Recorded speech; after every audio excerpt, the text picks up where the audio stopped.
科仪杂本并非只单一的一本书，而是道教与民间信仰中一个非常庞大的技术性文献类别。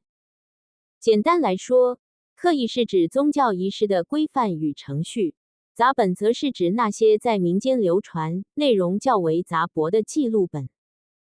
如果你的手中有一本标题为科仪杂本的书，它通常是公正一派道士、释教、瑜伽教、行者或民间法事人员，俗称执事、先生，在执行法事时查阅的工具书。